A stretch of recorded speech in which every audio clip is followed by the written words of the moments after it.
നമ്മൾ ഉണ്ടാക്കാൻ പോകുന്നത് മീൻ മുട്ട ആണ്. ഇത് മത്തിയുടെ മുട്ടയാണ്, അല്ലെങ്കിൽ ചില സ്ഥലത്ത് തന്നെ പരിചയം എന്നും പറയും.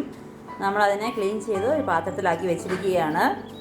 നമ്മൾ ആ മീൻ മുട്ടയ്ക്ക് വേണ്ടിയിട്ട് ഒരു 8-10 ചുവന്നുള്ളി അരിഞ്ഞ് റെഡിയാക്കി വെച്ചിരിക്കുകയാണ്. അതുപോലെ ഒരു 2-3 പച്ചമുളകിനെ ചെറുതായിട്ട് അരിഞ്ഞെടുത്ത് വെച്ചിരിക്കുകയാണ്.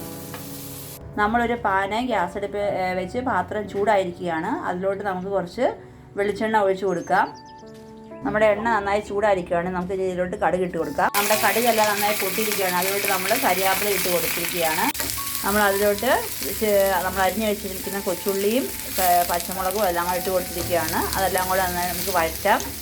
നമുക്ക് അതിലോട്ട് കുറച്ച് ഉപ്പും കൂടെ ഇട്ട് കൊടുക്കാം, കാരണം പെട്ടെന്നൊന്ന് വഴന്ന് വരാൻ വേണ്ടിയിട്ടാണ്.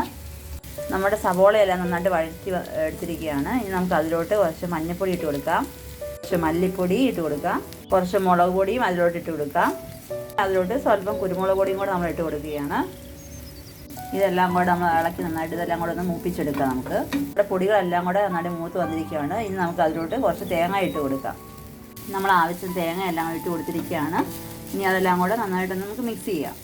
നമ്മുടെ തേങ്ങയെല്ലാം കൂടെ നന്നായി വഴന്ന് വന്നിരിക്കുകയാണ്. നമ്മൾ അതിലോട്ട് മീൻ മുട്ട ഇട്ട് കൊടുത്തിരിക്കുകയാണ്.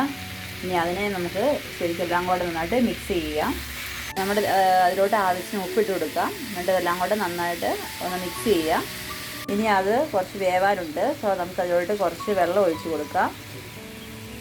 നമ്മൾ വെള്ളം എല്ലാം ഒഴിച്ച് കൊടുത്ത് നമ്മളതിനെ ശരിക്കും മിക്സ് ചെയ്തു നമ്മൾ ചെറു തീയിൽ വെച്ചിരിക്കുകയാണ്. ഇനി നമുക്കതിനെ അടച്ച് വെച്ച് കുറച്ച് നേരം വേവിക്കാം. നമ്മളതിൻ്റെ അടപ്പൊന്ന് എടുത്ത് നമ്മൾ ഒന്ന് മിക്സ് ചെയ്യുക. മിക്സ് ചെയ്യുന്നതിൻ്റെ കൂട്ടത്തിൽ മീൻ മുട്ടയെല്ലാം കൂടെ നമുക്ക് ഒന്ന് ശരിക്കും പൊടിച്ചിട്ട് പൊടിക്കുകയാണ്. പൊടിച്ച് നമുക്ക് ഇളക്കി കൊടുക്കാം. നമ്മുടെ മീൻ മുട്ട തോരൻ ഇപ്പോൾ ഒരു 10-15 മിനിറ്റ് ചെറു തീയിൽ ആയിരിക്കുകയാണ്. നമ്മളതിനെ തുറന്ന് നോക്കി എല്ലാം കൂടെ ഒന്ന് മിക്സ് ചെയ്യുക. വെള്ളമെല്ലാം നമ്മുടെ ഒരുവിധം പറ്റി വന്നിരിക്കുകയാണ്. മീൻ മുട്ട തോരൻ ഡ്രൈ ആയിക്കൊണ്ടിരിക്കുകയാണ്. ചെറു തീയിൽ അതിനെ വെച്ച് ഒന്നുകൂടെ ഡ്രൈ ആക്കി എടുക്കാം. മീൻ മുട്ട തോരൻ ഡ്രൈ ആയിട്ട് വന്നിരിക്കുകയാണ്.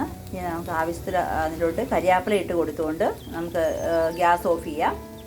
അങ്ങനെ ടേസ്റ്റി ആയിട്ടുള്ള മീൻ മുട്ട തോരൻ നമ്മൾ റെഡി ആയിരിക്കുകയാണ്. എല്ലാവരും ഇത് ട്രൈ ചെയ്ത് നോക്കുക.